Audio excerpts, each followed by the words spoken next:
Hello बच्चों, welcome back to online physics class है। तो बेसिकली अपना चैप्टर नंबर सेकंड चल रहा है, गाउस का नियम तथा इसके अनुप्रयोग। अब देखो गाउस के नियम में मैं अपने गाउस के अनुप्रयोग चल रहे थे और गाउस के अनुप्रयोग में दो अनुप्रयोग हो चुके हैं। आज तीसरा अनुप्रयोग है अपरिमित समरूप आवेशित चालक पदार्थ के कारण विद्युत क्षेत्र की तीव्रता। कौन सी है? चालक पदार्थ है। अब देखो कल जो आपको पिछला वीडियो आया है उसमें चालक और कुचालक पदार्थ में या अचालक पदार्थ में अंतर बताया था। तो पहले ये वीडियो, जिसने पिछला वीडियो नहीं देखा, ये वीडियो देखने से पहले पिछला वीडियो देखो, इसके बाद आपको समझ में आएगा कि अचालक और चालक पदार्थ में क्या अंतर होता है। आज अपन यहाँ पे चालक पदार्थ की बात कर रहे हैं। तो पहले तो अपने चालक पदार्थ के कारण सेम वही मेथड लगा के विद्युत क्षेत्र की दिशा देखेंगे। तो जैसे ये अपने चालक पदार्थ है, अब चालक पदार्थ है और अपरिमित लंबाई की है तो अनंत लंबाई की हो जाएगी। तो चालक पदार्थ पर आवेश कहां पे होते हैं? पदार्थ की सतह पर। तो ये होगी आपकी पदार्थ की सतह पर आवेश है। अब देखो इसका मध्य बिंदु मान लो O है, इससे r दूरी पर स्थित कोई बिंदु P है, वहां पे विद्युत क्षेत्र की दिशा का मान अपने देख रहे हैं। तो यहाँ पे दिशा का मान निकालने के लिए क्या करेंगे? सेम वही मेथड है, दो अल्पांश लेंगे ऊपर नीचे सेम लंबाई सेम दूरी पर। तो O बिंदु से समान दूरी पर दो अल्पांश हैं। इसके कारण जैसे ये ds है, ये भी कितना है? ds है। अब पूरी पदार्थ के कारण विद्युत क्षेत्र की तीव्रता का मान E है, तो अल्पांश के कारण कितना होगा? dE हो जाएगा। अब देखो यहाँ पर इसकी विद्युत क्षेत्र की दिशा देखेंगे, प्लस आवेश के कारण बाहर की ओर आती है, तो बाहर की ओर यानी कि बाहर की इस साइड विद्युत क्षेत्र की दिशा जाएगी dE वेक्टर। अब इसके कारण सेम यही dE वेक्टर।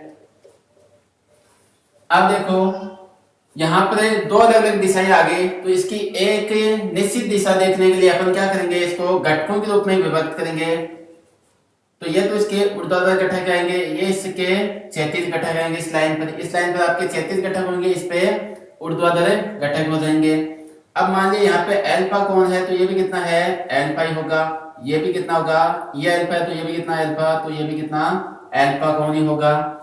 अब घटकों के रूप में इसको विभक्त करें, तो जिसके साथ कोस कौन होता है उसके साथ कोस आ जाता है, तो इसका डीई का इस साइड घटक कितना आएगा? D E cos alpha, d E cos alpha. इसका इसके ऊपर घटक कितना रहेगा? डीई कोस अल्फा, इसी दिशा में।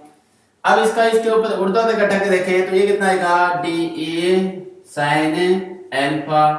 तो ये इसके ऊपर घटक कितना हो जाएगा? D E sine alpha. और ये घटकों के बारे में आपको पिछले वीडियो में अच्छे से समझाया, सेम वही मेथड है। तो ये आप वहां से एक बार पिछला वीडियो देखना, उसके बाद ये अच्छे से समझ आ जाएगा। यहाँ पे मैं डायरेक्ट सीधा बता रहा हूं। अब देखो अगर ऊर्ध्वाधर घटक देखें तो दोनों का परिमाण समान है, तो एक दूसरे के विपरीत दिशा में है। इसका अर्थ हुआ ये घटक इसको क्या कर देगा? कैंसिल कर देगा। और केवल कौन से घटक बचेंगे? क्षैतिज घटक बचेंगे, तो एक ही दिशा में है। अब इसका अर्थ हुआ क्षैतिज घटक आ रहा है, इसका अर्थ हुआ क्षैतिज दिशा में क्या होगी? विद्युत क्षेत्र की दिशा होगी। इसका अर्थ हुआ यहाँ पे अगर पदार्थ के कारण विद्युत क्षेत्र की दिशा देखें तो वो क्या हो जाएगी? पदार्थ के लंबवत दिशा किस तरफ होगी? पदार्थ के लंबवत दिशा आ जाएगी। किसकी? एक की दिशा, यानी कि ए वेक्टर की दिशा किस तरफ आएगी? पदार्थ के लंबवत हो जाएगी। तो यहां से अपन को दिशा का ज्ञान हो जाएगा। ये सारी बातें आपको मैंने नोट्स में लिख के दी है, वहां से आपको पढ़ना, यही बातें पढ़ा लिखी रखी है उसमें, अच्छे से समझना उनको। अब दिशा आ गई, दिशा किस तरफ आई है? पदार्थ के लंबवत। तो अपन निकालेंगे परिमाण कि r दूरी पर स्थित बिंदु P पर विद्युत क्षेत्र का परिमाण कितना होगा।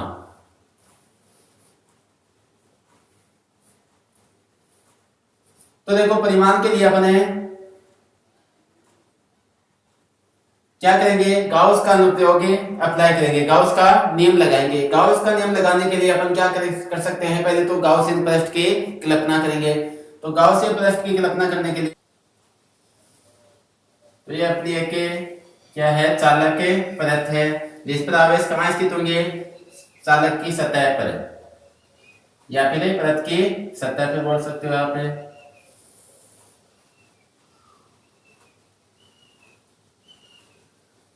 जैसे मान लो ये पदार्थ है, ठीक है। तो इसके आवेश कहाँ स्थित होंगे? सतह पर है। जैसे ये सतह पर क्या है? आवेश है।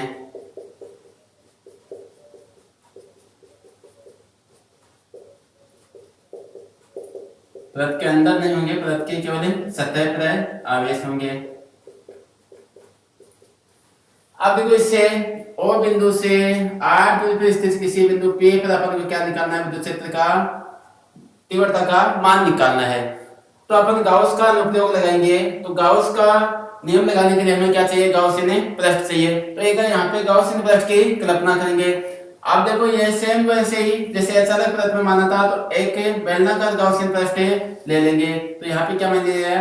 बेलनाकार गाउसियन पृष्ठ। अब की बार गाउसियन पृष्ठ केवल एक साइड ही आएगा अपना, दूसरी साइड नहीं होगा, क्योंकि इस साइड वाले आवेशों का विद्युत क्षेत्र का प्रभाव केवल एक साइड ही होगा, दूसरी तरफ पे नहीं होगा उसका। दूसरी तरफ दूसरे आवेशों का प्रभाव क्षेत्र होगा। तो अपन एक साइड ही देख रहे हैं विद्युत क्षेत्र, जैसे r दूरी पर देख रहे हैं, तो केवल r दूरी पर इसका प्रभाव क्षेत्र होगा। यानी एक कुल इस साइड वाले आवेश है, उनका ही प्रभाव इस साइड होगा। तो यहाँ पे हमने क्या मान लिया? गाउसियन पृष्ठ। अब गाउस के नियम से, गाउस के नियम से फाई इक्वल टू कितना होता है? फाई इक्वल टू इंटीग्रेशन है, क्रॉस इंटीग्रेशन है, E vector dot ds vector equal to कितना होता है? Summation q upon epsilon naught. ठीक है। अब देखो यहाँ पे पृष्ठीय समाकलन है, तो इसका पृष्ठीय समाकलन करेंगे। तो देखो पेज के लिए देखा जाएगा यहाँ पे पहले तो कितने पृष्ठीय समाकलन हो सकते हैं, यानी कितने पृष्ठ बन सकते हैं। तो यहाँ पे देखो एक पृष्ठ तो ये रहा, एक पृष्ठ ये है और एक पृष्ठ ये है, तो तीन पृष्ठ होंगे। तो तीन पृष्ठीय समाकलन का योग हो जाएगा। तो अपन ये लिख लेंगे कि तीन पृष्ठ माने जा सकते हैं। एक तो रहेगा बेलन का बायां पृष्ठ S1, तो ये हो गया अपना S1 पृष्ठ। फिर दूसरा बेलन का दायां पृष्ठ S2, तो ये हो जाएगा S2।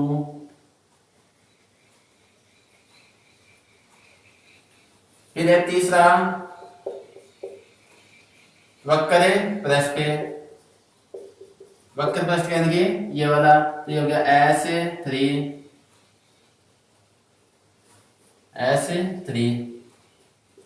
इस प्रकार से तीन पृष्ठीय समाकलन अपने कर सकते हैं। तो यहाँ पे पृष्ठीय समाकलन की परिभाषा लगाओगे तो कैसे रहेगा? पाई ए इक्वल टू कितना रहेगा? अलग अलग पृष्ठीय समाकलन होंगे, तो अब यहाँ पे क्रॉस इंटीग्रेशन हट जाएगा, केवल पृष्ठीय समाकलन लेके आ। तो E vector dot ds vector किसके लिए? पहले S1 के लिए, प्लस S2 के लिए E vector dot ds vector plus S3 के लिए E vector dot ds vector equal to summation q upon epsilon naught. अब देखो यहाँ पे डॉट प्रोडक्ट करेंगे तो cos थीटा आएगा, तो एंगल देखेंगे बीच का। अब देखो ds अल्पांश है, पृष्ठ के अल्पांश है, तो यहाँ पे प्रत्येक पृष्ठ पर एक एक अल्पांश है, तो एक यहाँ पे ले लिया ds। और इस अल्पांश की दिशा किस तरफ होगी? तल की हमेशा लंबवत होती है, तो ये हो जाएगा ds वेक्टर। इस तरफ पे यहाँ पे ले लो, तो यहाँ पे कितना होगी? ds vector. यहाँ पे अल्पांश लोगे ऐसे, तो इसकी दिशा तल के लंबवत है, तो तल ऐसे होगा, तो इसकी दिशा ऊपर की ओर हो जाएगी ds वेक्टर। अब विद्युत क्षेत्र की दिशा देखते हैं, तो देखो बेसिकली ये अंदर की तरफ है, ये जो पृष्ठ है परत के अंदर की तरफ है, और परत के अंदर विद्युत क्षेत्र का मान कितना है? 0। क्योंकि देखो दोनों परत, जैसे परत ये है, इस साइड आवेश है, इस साइड आवेश है, पृष्ठ पे ही है, पृष्ठ पे है, तो इस साइड वाले आवेश के कारण जो इस साइड विद्युत क्षेत्र का प्रभाव होगा, इस साइड वाले आवेश के कारण इस साइड वाला विद्युत क्षेत्र का प्रभाव होगा, वो एक दूसरे को क्या कर देंगे? कैंसिल कर देंगे, और बीच में विद्युत क्षेत्र कितना रहेगा? आपका 0 रहेगा। इसका अर्थ हुआ परत के अंदर विद्युत क्षेत्र का मान कितना रहेगा? 0 होगा। तो यहाँ पे E का मान कितना है? बराबर 0 है। यहाँ पे E बराबर लिख दोगे 0। यहाँ पे दिशा परत के लंबवत आई विद्युत क्षेत्र की दिशा, तो इसी साइड क्या होगी? E की दिशा हो गई, E वेक्टर। यहाँ पर इसी लंबवती है, तो इस साइड हो जाएगी E वेक्टर। तो यहाँ पे कौन कितना? 90। यहाँ पे कौन कितना? 0। और यहाँ पे E का मान वैसे भी 0 है। तो ये बात लिख देंगे। S1 पृष्ठ के लिए, S1 पृष्ठ के लिए पृष्ठ पर E इक्वल टू कितना है? जीरो, तो ये पूरा मान कितना हो गया जीरो, प्लस यहाँ पे कितना रहेगा F2 के लिए ई डी एस कोस, डॉट हटाओगे तो कोस आएगा, और कोस कितना एंगल है F2 में 0 डिग्री है, तो cos 0 plus F3 E D s, F3 में कौन एंगल कितना है 90 डिग्री, तो cos 90 degree equal to summation Q upon epsilon naught, ये मान आ गया। अब देखो यहाँ पे वैल्यू पुट कर देंगे अपने, पहले तो समेशन Q का मान कितना होगा, समेशन Q सेम वही मेथड, आवेश घनत्व है, पृष्ठीय आवेश घनत्व सिग्मा दे रखा है, तो सिग्मा इनटू कुल पृष्ठीय क्षेत्रफल क्या बता देगा कुल आवेश का मान। अब कोस 0 का मान आप जानते हो 1 होता है, कोस 90 का मान 0 होता है, ये वैल्यू पुट करोगे तो ये यहाँ पे 1 हो गया, कोस का मान तो कितना हो जाएगा ई डी एस का वेक्टर S2 के लिए, प्लस ये कितना हो गया 0 इक्वल टू समेशन Q का मान है sigma S upon epsilon naught. अब देखो E कांस्टेंट होगा क्योंकि फिक्स वेरिएबल है, तो E का मान क्या रहेगा नियत, तो E तो आ गया बाहर, इंटीग्रेशन ds S2 के लिए equal to sigma S upon epsilon naught. अब देखो इसका समाकलन करोगे तो पृष्ठीय समाकलन है, तो ds का पृष्ठीय समाकलन, ds का समाकलन कितना हो जाएगा, जैसे dx का अक्ष होता है तो ds का कितना हो जाएगा s हो जाएगा, तो e s equal to sigma s upon epsilon naught, s से s कैंसिल हो गया, e इक्वल टू कितना आ गया सिग्मा अपॉन एप्सिलॉन नॉट, तो ये आपका रिजल्टेंट आ गया e का मान। तो देखो चालक पदार्थ के लिए कितना आया सिग्मा अपॉन एप्सिलॉन नॉट, और कल हमने अचालक के लिए निकाला था तो उसके लिए कितना आया था E equal to sigma upon 2 epsilon naught आया था अचालक के लिए, नीचे यहाँ पे 2 था अचालक में, और चालक होगा तो यहाँ पे 2 नहीं होगा। और वैसे भी देख सकते हैं अचालक है तो उसका प्रभाव क्षेत्र दोनों तरफ होता है, तो आधा आधा बटेगा, इस साइड केवल एक दिशा में देखेंगे तो आधा प्रभाव ही आएगा, आधा प्रभाव इस साइड चला गया, तो डिवाइड में कितना आ गया 2। चालक में क्या होगा एक ही साइड प्रभाव क्षेत्र इसका, दूसरी साइड इसका प्रभाव क्षेत्र नहीं है, दूसरी साइड तो दूसरे आवेशों का प्रभाव क्षेत्र है, तो एक ही साइड में है तो यहाँ पे 2 नहीं आएगा, डिवाइड नहीं होगा, आधा नहीं होगा, तो ये बात ध्यान रखना। तो यहां से अपन कंपेयर करना चाहिए, इसका मान कितना आ गया E इक्वल हो गया सिग्मा अपॉन एप्सिलॉन नॉट, यह है चालक के लिए। ई अचालक के लिए लिखना चाहिए, अचालक इक्वल टू कितना है सिग्मा अपॉन 2 एप्सिलॉन नॉट। तो देखो अगर दोनों को कंपेयर करना चाहिए तो सिग्मा अपॉन एप्सिलॉन नॉट ये किसके बराबर है ई चालक के बराबर है, तो ये लिख देंगे ई अचालक बराबर है ई चालक बटा 2, यानी कि चालक पदार्थ के कारण दूसरे की तीव्रता का मान का आधा होता है, किसका मान है अचालक पदार्थ का। तो ये बात आपको अच्छे से समझ में आ गई होगी। अब देखो यहाँ पे सदिश रूप देखें, सदिश रूप में ई वेक्टर इक्वल टू कितना होगा, और दिशा देखो अभी थोड़ी देर पहले निकाली थी पदार्थ के लंबवत आई थी, तो पदार्थ के लंबवत है, तो यहाँ पे देखो सदिश रूप वाला कोई भौतिक राशि नहीं है, सभी अदिश राशि है, तो क्या दिखाओगे सिग्मा अपॉन एप्सिलॉन नॉट, और देखो पदार्थ के लंबवत आर की दिशा ही है तो क्या लगा दोगे आर कैप, जो एकांक सदिश है जो क्या बता रहा है पदार्थ के लंबवत दिशा को निरूपित कर रहा है, तो ये आपकी दिशा हो सदिश रूप में हो गया।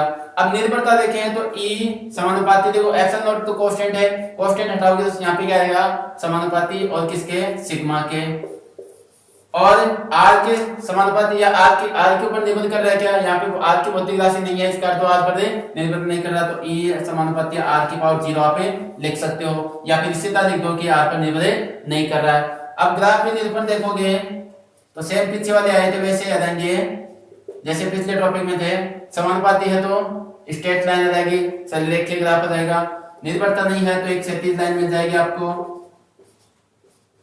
ये लो दो निर्भरता को निरूपित नहीं कर रहा, आर का मान कितना है परिवर्तित हो, इसके मान में कोई परिवर्तन नहीं आएगा। तो यहाँ तक अपना थर्ड पॉइंट आपका एप्लीकेशन खत्म होती है। जो उसकी अगले टॉपिक में अगला नया टॉपिक लेके आएंगे।